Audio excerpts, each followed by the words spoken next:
Only 0.5% of students manage to pass this test made for geniuses. Today's recap is from the series The Mysterious Benedict Society. Comment below the name of a movie or series that you think is good to explain. A young boy who lives in the orphanage and is always excluded by the others for being too smart until one day, Miss Paramal shows the boy an advertisement in the newspaper about a test in which the winners receive a scholarship to the best school in the city. But, however he wanted to study there, he didn't have much confidence in his potential. But Mrs. Paramal says he's the smartest person she's ever met and says he would definitely pass the test. The next morning, she takes him to the place where the test would take place, and they hug because that was probably goodbye. Reynard enters the exam room along with about 35 participants. The examiner, called number 2, says they will have an hour to finish all the questions, and then the test starts. Reynard looks at the first question, which reads, "If you have to choose between saving an elephant and a lamb that are falling at the same time from a very tall height, who would you save?" Before knowing the answer, write in the comments to see if you would pass the test. Here's the answer. First, save the elephant in the hope that he will cushion the fall of the lamb and thus be able to save the two animals. Reynard answers all the questions correctly until time runs out. The woman tells them to hand in the test and wait for 5 minutes. She will correct the test. After finishing the questions, she informs the students who passed this test that they passed to the second phase of the exam, which would be another, more difficult test. To pass it, they must report to a building in the other block. For the second test, students are instructed to bring a single pencil and eraser. Reynard asks if there will be a sharpener in case the pencil breaks, and the examiner replies that they will have everything needed to take the test. When the examiner announces who passed the test, she only says one name, Reynard. He was the only one who passed the test. The disappointed students leave, and Reynard goes to his next exam. As he walks towards the building, he sees a girl named Rhonda drop her pencil in the sewer. Her friend left her alone and went into the building. Reynard offers to help, and they only have a few minutes before the exam starts. He breaks his pencil in two and hands her one of the parts, confident he will have a sharpener to use. She thanks him and offers to show him the answers during the test because she had a cheat sheet. But Reynard says he wouldn't need that. Already inside room number 2, he says that the person who speaks would be eliminated. She said that this test will be long and much harder. At this point, a girl accidentally ends up making a noise with her mouth. Number 2 instantly disqualified as she couldn't say anything. Reynard gestures that he needs to sharpen his pencil and number 2 says he could use the sharpener on her desk. The test finally starts, and just a few seconds later, a boy runs out of the room screaming. After looking at the questions on the test, it was much harder with a lot more than geography and history. The girl was sitting in front from Reynard. She is the first to finish the test and proves it when she gets up. She lets the paper with the answers fall on the floor on purpose for him to copy, but immediately Reynard drops the paper back to her desk. But he did not know any of the answers. However, when reading carefully, he realizes that the answer for the first question is hidden in the text of the last question. So he realizes that all the answers are the questions themselves, so he was able to answer all the questions of the test. Again, number 2 ended the test, and she says that those who passed would have to remain in the room for the next stage of the exam. When she goes to read the names again, Reynard is the only one who passes to the next stage. The boy is wondering how the girl didn't pass since she had all the answers.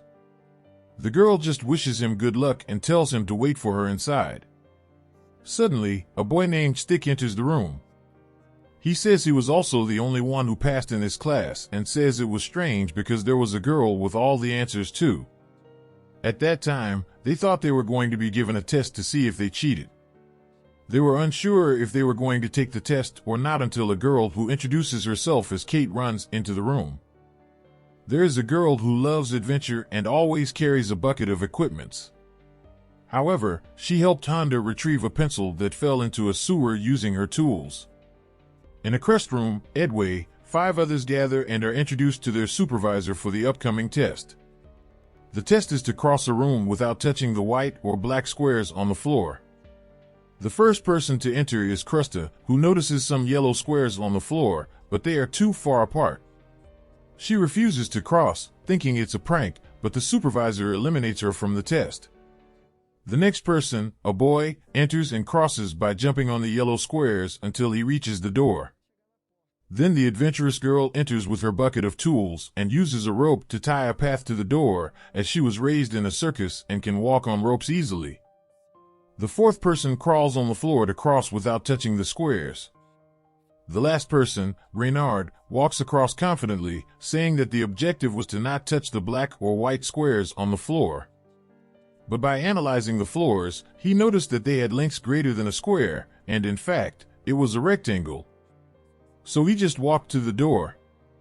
After that, the general supervisor asks them to follow him to the place of the last exam.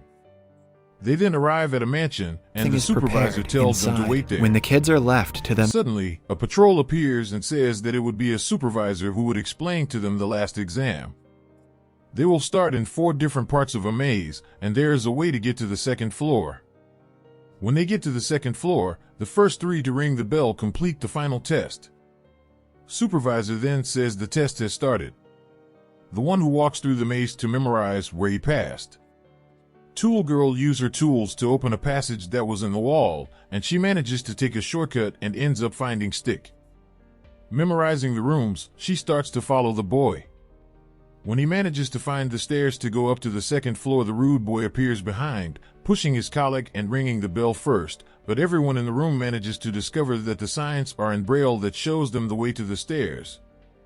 Getting there, Reynard finds his colleague sitting full of pain and helps him up to the second floor. However, Tool Girl waiting up there for the 2 of them to come up, and the rule was because the first 3 to ring the bell would win the race. They had to go together and ring a bell at the same time, eliminating the rude boy who had not noticed the rules and rang the bell alone. Mr. Nicole said that because of the teamwork made them pass, otherwise they wouldn't pass the test. The 3 are taken to the hall where they are presented to Mr. Nicholas Benedict. He mentions that one more participant is missing, and suddenly she enters room number 4. Her name is Constance. She passed the exam by scribbling all the questions on the test, saying they were wrong. She took note of how many pencils would go on the second and last test, while eating a sandwich instead of solving the maze. Nicholas gathers the 4 and decides to tell the whole truth. He says they won't get a place in the best school in the city. The real objective of the exam was to recruit the best kids for a secret mission to save the world. Nicholas says that the only ones who can save the world from chaos are them. It turns out that a mysterious subliminal message is being transmitted all over the world through radios and televisions. Humans only hear the sound that has the highest frequency, but behind that sound, someone added a violent message. The frequency is so low that the human ear cannot pick it up. Although people cannot hear the message, their brain reacts to the frequency, so subconsciously they believe the message that ends up making them anxious. These messages ended up creating the illusion of panic in the whole world. Nicholas found a signal of the messages that were coming from an island. This is the home of a kindergarten, so only children can go there. He gives them the option of saying no, and the children, after much thought, agree to join the mission to start their training. Thanks for watching, guys. I guess you loved the movie and you have learned a lot.